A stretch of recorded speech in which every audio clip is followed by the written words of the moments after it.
Alô, alô, alô. Boa tarde, pessoal. Queria agradecer aqui a presença de vocês. Meu nome é Mabuse, eu sou designer consultor do César e a gente vem tratar aqui, junto com os colegas que vou apresentar daqui a pouco, sobre esse tema interessantíssimo que é o momento em que o robô sai das fábricas e como a gente entende hoje a robótica e faz parte do nosso dia a dia. Antes de começar uma brevíssima introdução aqui, eu queria apresentar nossos debatedores. Eduardo Peixoto, diretor da área de negócios do César, está aqui. E Josemar, meu Deus, perdi o sobrenome, Josemar. Josemar Rodrigues de Souza, que é da UNEB e que é chefe da categoria At Home da Robocop. A ideia é ter uma introdução realmente muito rápida aqui, para a gente começar a passar a palavra e em breve abrir aqui um debate maior. Quando a gente fala em robótica, pensando no robô indo para o lar, a gente não pode deixar de pensar em toda a história que existe. Isso. Eu adorei essa ilustração aqui. Ela tem uma representação extremamente forte e quantitativa mesmo. Você vê a quantidade. Cada robozinho desses é tirado de algum filme, série de televisão, história em quadrinho. Tem robô desde Metrópolis, aquela robô de Metrópolis no canto do lado do C3PO, do início do século XX até para mim, obscuro robô de um seriado dos anos 80 que está aqui do lado. E eu trouxe essa imagem para a gente pensar o seguinte: toda vez que a gente fala sobre robôs, a gente está falando sobre uma construção cultural muito forte para todos nós. Assim, a ficção científica acabou indo muito além da indústria, na verdade, na construção de um entendimento do que são esses robôs. Só que a robótica é uma coisa muito mais antiga. Se a gente considera os autômatos da antiguidade como proto-robôs, digamos assim, a gente encontra coisas como essa. Isso aqui é um registro de um projeto de um autômato no ano 1023, antes da Era Comum, ou seja, antes de Cristo. Indo um pouco mais para cá, mas ainda do século XVII, você encontra autômatos que estão desde a época dos gregos ali em cima até esses belíssimos autômatos que chegavam a um nível de sofisticação em que eles, do século XIX no Japão, eles serviam chá. Mas esse arquétipo, assim, esse robô do jeito que a gente conhece, ele entra na indústria, na vida da gente, de uma forma realmente muito menos, como é que eu posso dizer, fantasiosa e até lúdica, digamos assim. Ele entra através da indústria com objetivos muito específicos de lidar com equipamento muito pesado, peças muito pesadas dentro de uma tarefa extremamente repetitiva. O primeiro robô que entrou efetivamente na indústria é esse aqui, é um Unimate de 1961, foi na GM de Londres. Ele hoje, como uma peça de museu, é engraçado que a gente está falando em peça de museu, a gente estava falando de 1000 anos antes da Era Comum, mas assim, para mim isso aqui é quase a mesma coisa.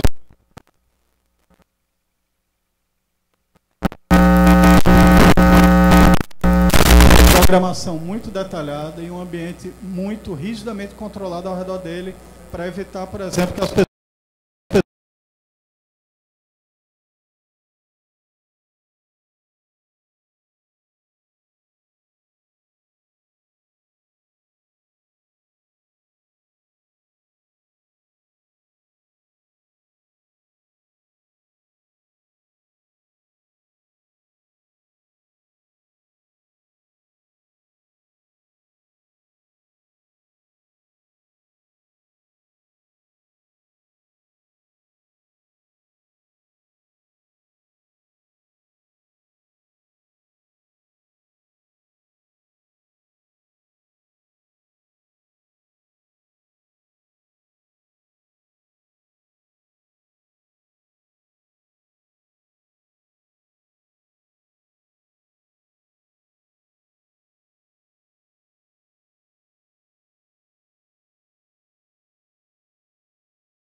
como uma forma de participar do cuidado da saúde desses idosos.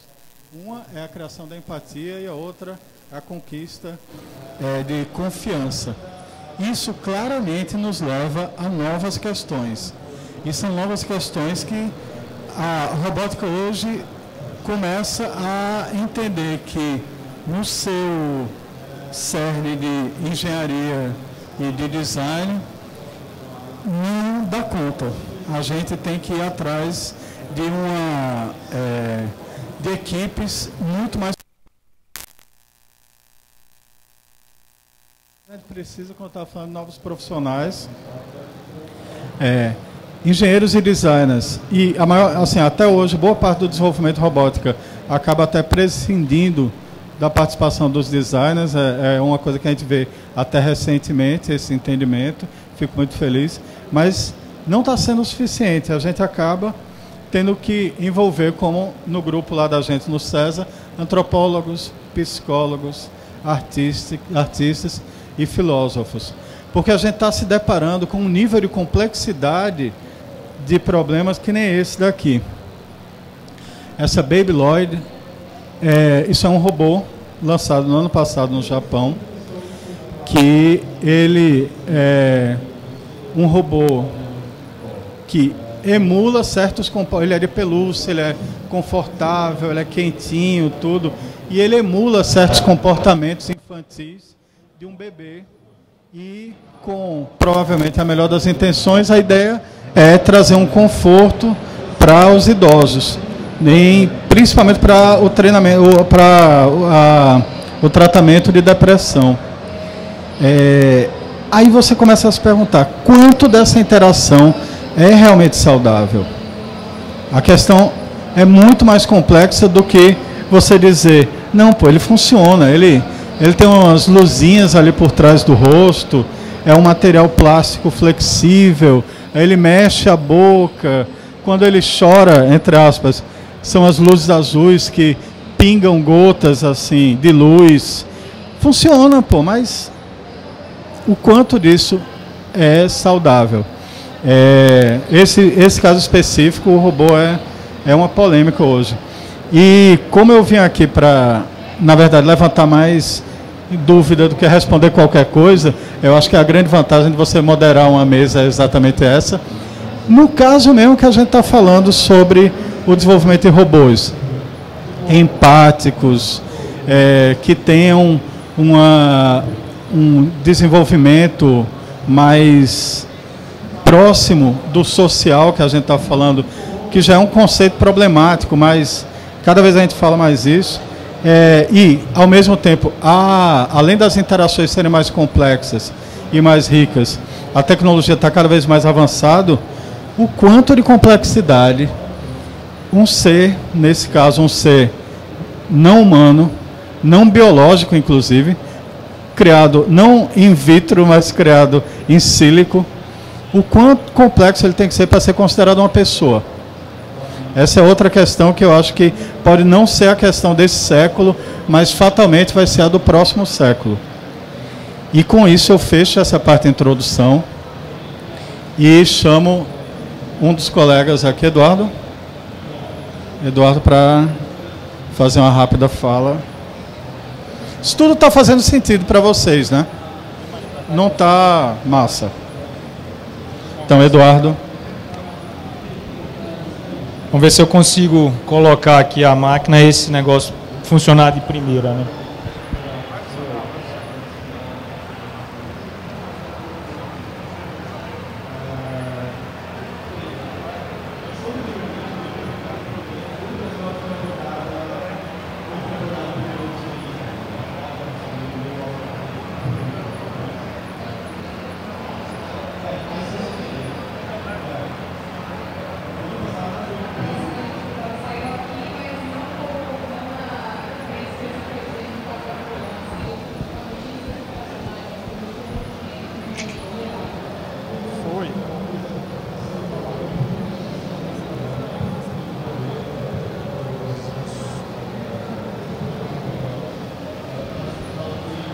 Rapaz, não é que funcionou de primeira, é a primeira vez que funciona de primeira. Se eu rodar ainda, no Mac sempre dá algum tipo de incompatibilidade, né? Então, gente, boa tarde. Eu vou falar rapidamente o que é o CESA, né? É um instituto com nome de gente, né? CESA, mas na verdade é uma sigla também, é Centro de Estudos e Sistemas Avançados de Inovação. E como é que a gente vem pensando e fazendo alguma coisa relacionada com robótica, né? Então, rapidamente, né, o CESA é um instituto privado sem fins lucrativos. Não significa que a gente não busque lucro, significa que se a gente der lucro, a gente não tem para quem distribuir, então a gente reinveste no próprio instituto, na criação de novas tecnologias, laboratórios, como que a gente está fazendo em robótica, né? E a gente atua em todo o ciclo de inovação, desde concepção até o desenvolvimento. A gente só não comercializa as coisas que a gente faz, a gente entrega para alguém na indústria, para que alguém na indústria consiga comercializar, ou seja, a ponta é feita para uma empresa comercial com fins lucrativos. Isso faz parte da nossa missão, foi para isso que a gente foi criado dentro da universidade, para conseguir conectar a universidade ao mercado, procurando problemas para resolver com tecnologias de ponta. E a gente faz isso sempre baseado ou fundamentado em 3 dimensões. A gente chama dimensão gente, que olha para a gente, negócios, está olhando para a parte de modelo de negócio do que a gente está fazendo, e tecnologia, né, que vai, na verdade, fazer com que a gente consiga realizar as concepções. E o engraçado é que nesses 3 tripés tem gente, e gente tem os 3 tripés.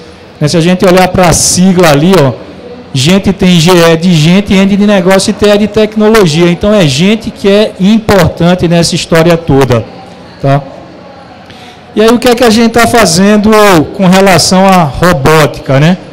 Isso é uma observação que praticamente todo mundo que está aqui já deve ter feito. Robótica começou na indústria, né, substituindo pessoas, né, para que a indústria conseguisse ser mais efetiva, ser mais rápida, conseguisse construir coisas com menos falhas, né? Os robôs, eles se cansam menos, então necessariamente eles erram menos do que um ser humano. Então eles vieram primeiro aí na indústria para ajudar a gente a ter produtos mais iguais, mas com maior qualidade, né? Depois eles começaram a migrar para outras áreas, como essa aí, né? Esse projeto ele começou com o Departamento de Defesa dos Estados Unidos, que encomendou um laboratório da Califórnia, se eu não me engano, a construir um esqueleto, que eles chamam de exoesqueleto, porque ele é uma vestimenta, né, que permitisse que pessoas conseguissem transportar uma carga maior em ambientes mais hostis. Eles estavam pensando, obviamente, no soldado americano, né? Como fazer o soldado americano ser uma mula, ao mesmo tempo não se cansar tanto, poder carregar um bocado de coisa sem quebrar a coluna, mas ainda conseguir correr, conseguir chegar no campo de batalha, na área de batalha, sem estar necessariamente muito cansado. Desse projeto militar surgiu uma empresa extremamente interessante, se chama Exobionics, que ele falou, não, esse negócio não serve somente para aplicação militar, né? Tem gente que sofreu alguma ruptura na coluna que não anda mais. Quem sabe a gente consegue fazer um exoesqueleto para ajudar a pessoa a andar. Então aquela foto ali em cima é do exoesqueleto, ele existe, se vocês procurarem Exobionics, eles conseguem já ajudar pessoas com paralisia, né, das pernas a se levantar de uma cadeira e com apoio de uma muleta caminhar sozinho. Eu vi isso de perto assim, é realmente impressionante. É muito bacana o trabalho que eles estão fazendo, né? E aí vai, os robôs estão aparecendo de diversas formas na nossa vida. A gente colocou 3 aqui, né? Um que parece mais com robô, tentando imitar gente. Um outro que é o que eu chamo de PC do robô, né? Que é o do meio aqui, o Baxter, né? Que você consegue programar ele facilmente. E a ideia é que ele saia para o mercado por um preço de $25 mil, mais ou menos, né? Então ele vai auxiliar outras indústrias, né, de menor acesso ao mercado, menor poder aquisitivo, também a conseguir fazer suas coisas de uma forma mais rápida e mais reprodutível, né? E o aqui da ponta, né, nem parece um robô, é um brinquedo, aparentemente um brinquedo, mas é um brinquedo que aprende. É um robô, chama Léo, né, Leonardo, Léo, né, de um laboratório do MIT. Eles estão fazendo um robô mais parecido com alguma coisa viva, né, que tem também a capacidade de aprender e aí interagir com o ser humano. Então a gente começa a ver, né, em função do que está acontecendo com a mudança demográfica na população, né, a população em todos os países, aqui é o dado da gente aqui no Brasil, né, população deixando de ser muito jovem, como tem ali 30%, mais ou menos em 2000, né, entre 10 e 14 anos, para 17% somente daqui a 15 anos vão estar com entre 10 e 14 anos. E a população mais velha, né, já estou por lá também, que é 5,61% em 2000, chegando daqui a 15 anos a quase 3 vezes mais, 13,44% da população. 13,1% da população aqui no Brasil com mais de 65 anos. Só que, paradoxalmente, a gente ficando mais velho, a gente está ficando mais sozinho também, né? As famílias diminuindo, as pessoas com maior mobilidade, né? Acho que antigamente quase ninguém se mudava da sua cidade, hoje em dia é muito comum as pessoas saírem, né? E as pessoas vão ficando velhas e sós. E talvez elas precisem de uma companhia, nem que seja robótica, né, para suprir alguma necessidade emocional e às vezes uma necessidade física também, né, de locomoção, de higiene e por aí vai. Então a gente está caminhando de uma época que o robô era visto como um aliado de força, né, de substituição ou de ampliação da nossa capacidade muscular, né, física, para um elemento que começa a contribuir também para preencher as nossas necessidades sociais. Então é o que começou a ser chamado agora de robótica social, né? E aí a gente vem com um exemplo que o Mabuse colocou lá, que eu achei massa, a gente nem combinou, né? O primeiro que aparece aí dentro de casa é o Roomba. Né? Numa apresentação que eu vi na SES esse ano, né, a pessoa que estava falou do Roomba também, falou que é muito comum, né, Mabuse disse, eu já fiz um link emocional com esse objeto, né, eu não sei mais viver sem um Roomba. Essa coisa é muito pior, porque tem muita gente, aqui o Roomba ainda não é comum, mas nos Estados Unidos já é comum, mais de 80% das pessoas que têm um Roomba dão um nome para ele. Né? Esse aí botou um gatinho de pelúcia, chamou de, sei lá, de dragão, qualquer coisa aí. Mas você já deu um nome para o teu Roomba, não? Não deu não, mas muita gente que tem um Roomba, ele deve estar nos 20% lá. 80% que tem um Roomba dá um nome para ele, porque está substituindo o gato ou o cachorro, sei lá o quê. Ele fica sozinho por ali limpando o chão da casa, né? É uma maravilha, todo mundo gosta.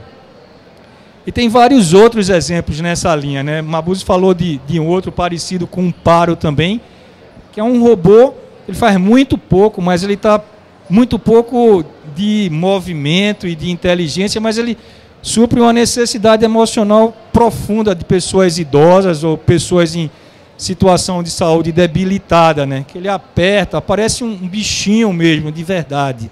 Até o olhar dele ali é bem real, né?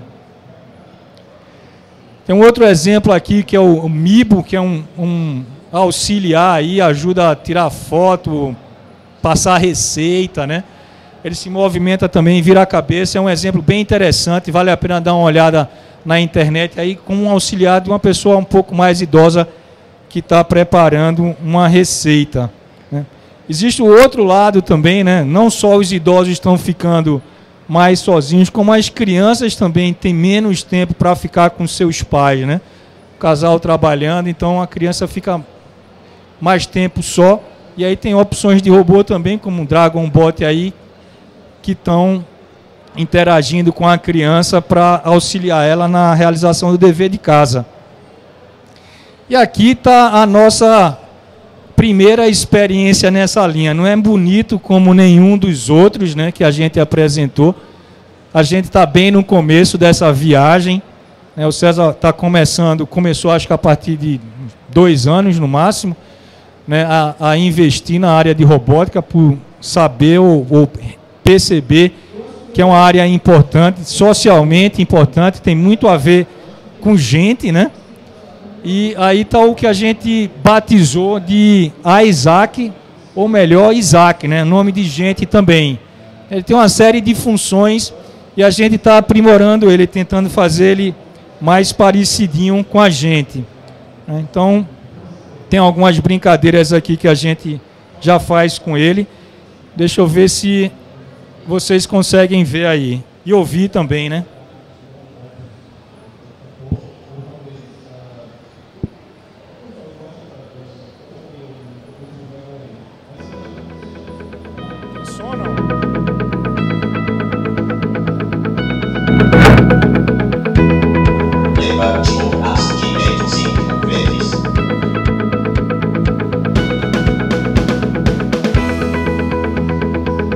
Ele aí está treinando o Kioma, que é um ilustrador nosso, a se exercitar. Kioma não sai muito da cadeira, gosta muito de ficar desenhando, então ele tem que movimentar os braços para não ter lé.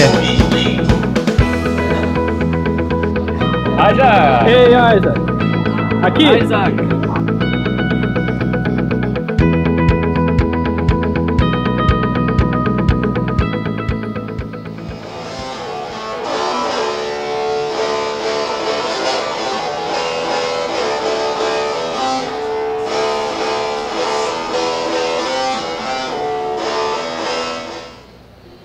Então é isso, gente. É o começo aí da nossa viagem. Essa aqui é a equipe que está trabalhando com o Isaac, né? Tem gente do César.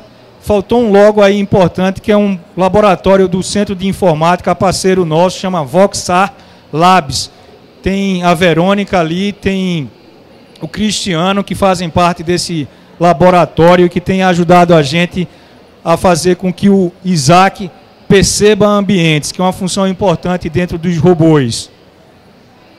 Obrigado, então.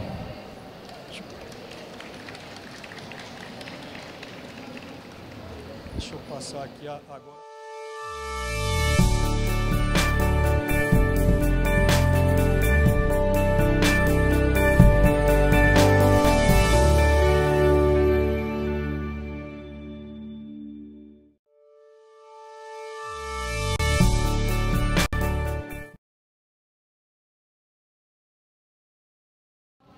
Bom, boa tarde, pessoal. Dando sequência aqui à mesa sobre o robô de serviços. Bom, a parte introdutória já foi falada, as questões antropológicas, muito bem falada, parabéns. E outras questões, nós vamos nos centrar essencialmente em um projeto, num case, que foi essa nossa proposta de um robô que nominamos Bill. Este robô... parece até que hoje aqui os robôs são tudo nordestinos, né? Temos Recife, temos a Bahia agora. Isso é uma iniciativa de um núcleo de arquitetura de computadores de uma universidade essencialmente baiana da UNEB. Então esse projeto, ele denominado Bill, dentro da sigla BILL, temos um robô inteligente, uma grande capacidade e um baixo custo aí. Bom, mais informações sobre Bill pode ser obtida aí essencialmente nesse endereço que está aqui, www.axo.neb.br/Bill. Dê uma olhada que vale a pena, tem muita informação lá. E aqui, infelizmente, o tempo é curto, a gente tem que condensar significativamente. Bom, então, Bill nasceu, logo, Bill tem e-mail próprio. Bill está sendo montado também toda uma estrutura de Facebook, ou seja, Bill inclusive tem data de nascimento. Esses robôs de agora, você tem uma inter-relação muito forte. Inclusive os ingleses começam a pensar e se preocupar com os direitos dos robôs. O que é que vão fazer com os robôs quando ficarem velhos? Já começam as discussões, quais são os direitos dos robôs. Joga fora, não roda, então tudo bem. Então Bill nasceu no dia 27 de outubro de 2014. Não é que é uma vara mágica nesse dia, plim, e nasce um robô. Isso foi um trabalho de mais de 6 anos, de um grupo dedicado. Estou vendo 2 aqui na minha frente, espalhado por aí tem mais. E este grupo vem trabalhando de um bom tempo e avaliando uma série de coisas, né? Então foram 6 anos de trabalho, chegou efetivamente a Bio. E a ideia essencial, a grande propósito dele é tornar a vida mais fácil. Então, Bio também, ele faz parte aí de uma iniciativa chamada Robocop at Home. E Robocop at Home é essencialmente esse berço de teste, onde nós avaliamos, treinamos e discutimos com as pessoas do mundo inteiro essa questão robótica de serviço. Bom, então a ideia essencial desse grupo é promover a pesquisa na tecnologia de robô assistivo e o desenvolvimento de robôs totalmente autônomos que sejam capazes de interagir com o ambiente doméstico. Esse é o nosso gol, esse é um grupo, são, eu diria, milhares de pessoas no mundo inteiro que têm discutido e têm trabalhado nesse tema. Ele tem várias atividades, né, que pode ajudar na tarefa humana aí, tipo a comunicação com humanos em linguagem natural. A ideia não é que você aperte botões ou que faça gesto, faça careta, bata palminha, alguma coisa. A ideia é que você tenha uma linguagem natural mesmo e você abraça, pô, Bio, hoje, sei lá, o que é que eu vou fazer, vamos conversar, alguma coisa do gênero. Então a ideia é que você tenha efetivamente um processamento em linguagem natural e ele reconheça o seu dono. Em um grupo de pessoas, ele sabe quem é o dono e atende único e exclusivamente ao dono, porque esta é efetivamente a visão dele. Então temos a questão relacionada à navegação e no ambiente, ou seja, ele chega num ambiente totalmente desconhecido e a primeira coisa que ele faz é tentar reconhecer este ambiente, para a partir daí começar a interagir. Ou seja, ele chega nas casas, entende aquela casa, reconhece seu dono e passa a ser efetivamente uma pessoa de companhia para esta casa.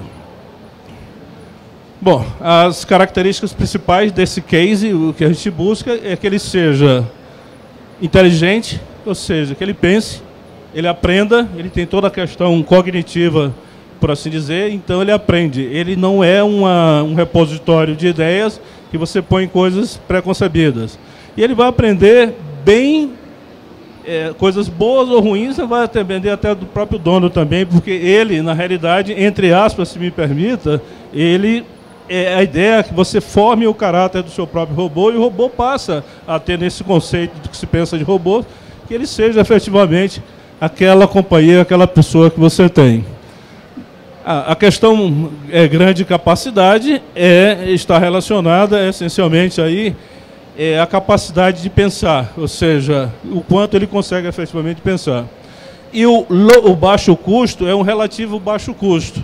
Então o que se quer não é aquela história de que a NASA que tem aquele super robô que vai amar, custa bilhões de dólares. Nós estamos falando tipo Roomba, que custa hoje pouco mais de 100 dólares, alguma coisa assim. Então a ideia é que você chega ali no supermercado, sei lá, ponha no seu carrinho de compra e tenha efetivamente o seu robô de companhia, que o caminho vai efetivamente por aí. Bom, a questão, ele não é caro e a ideia é que não consuma muito também, principalmente na questão da energia. Bom, e foi totalmente construído dentro desse laboratório que eu falei, do Núcleo de Arquitetura de Computadores e Sistemas Operacionais, o AXO, na UNEB, na Universidade do Estado da Bahia. E a questão aí é o seguinte: componentes de baixo custo encontrados no mercado nacional. Ou seja, a ideia é um computador de prateleira que você compre componentes no mercado nacional e tenha efetivamente aquele super computador. Então, dentro dele, o cerne dele, o âmago dele, é o que você tem efetivamente na prateleira. Claro que um robô, você precisa ter uma capa, você precisa ter aquele lado bonito também, é que às vezes nos impressiona e acha que não, esse robô é uma coisa assim do outro mundo, inacessível. Mas altamente acessível aí. Bom, a questão aí do Axio, que é o Núcleo de Arquitetura de Computadores e Sistemas Operacionais da Universidade do Estado da Bahia, ele tem um foco, tá? Dentro do nosso robô, seria a interação humano-robô e a cooperação entre máquinas, robô-robô, robô-homem, homem-robô, mulher-robô, e vai também para não achar que... Então vamos lá, navegação, IMAP e em ambientes dinâmicos, já comentei, ou seja, ele se vira onde ele chega. Se ele chegar aqui nesse espaço, ele vai dar uma voltinha na segunda vez, ele vai entender mais desse espaço, mais do que a gente, onde é que estão as coisas colocadas. Temos a questão da visão computacional de reconhecimento do objeto, sob condições naturais de luz. Via de regra, você tenta fazer a questão da visão computacional em ambientes controlados de laboratório, e não é bem por aí. Aqui, se você perceber, nós temos distintas frequências de iluminação e uma visão computacional se virar nesse ambiente, efetivamente seria a ideia. Assim como os olhos humanos conseguem se adaptar, o que a gente pretende fazer é isso aí. Pretende não, fazemos isso aí. A questão da manipulação de objetos, comportamentos adaptativos, integração no ambiente e a inteligência, e um ambiente inteligente, por assim dizer. Então, a ideia das casas do futuro que a gente imagina é que temos que ter o robô, temos que ter os humanos, mas as próprias casas têm que ser inteligentes, elas têm que ser interligadas também. Então, nós caminhamos nesse sentido e estamos por aí. Algumas das capacidades de bio hoje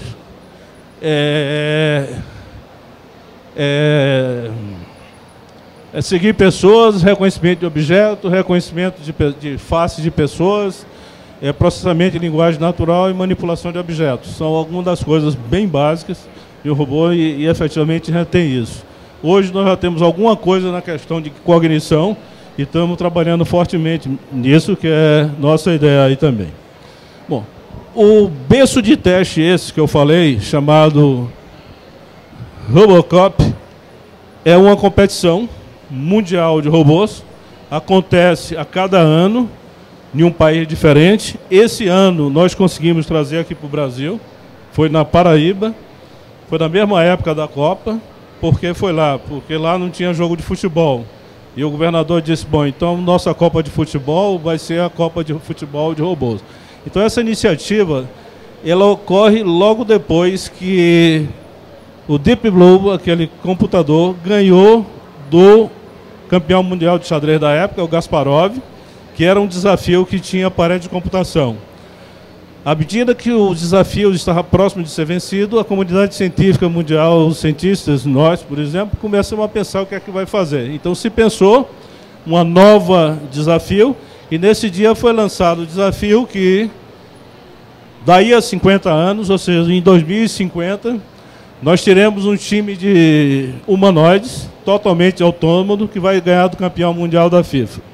Ou seja, os pernas de pau vão perder de uma seleção de robôs em 2050.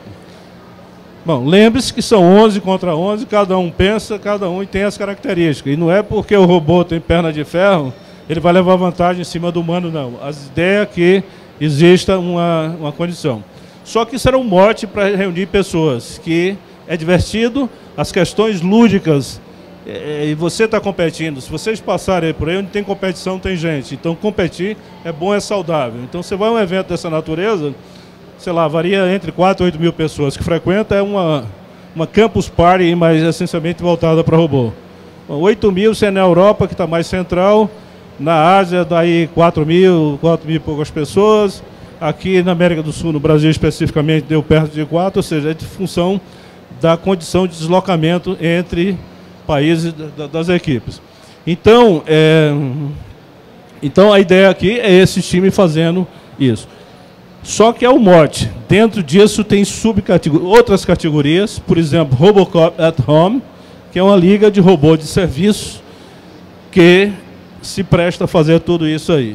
Então temos gente da Carnegie Mellon University, temos que trabalha essencialmente para a NASA, que a visão daquele robozinho que está lá para o Marte foi trabalhado por esse pessoal.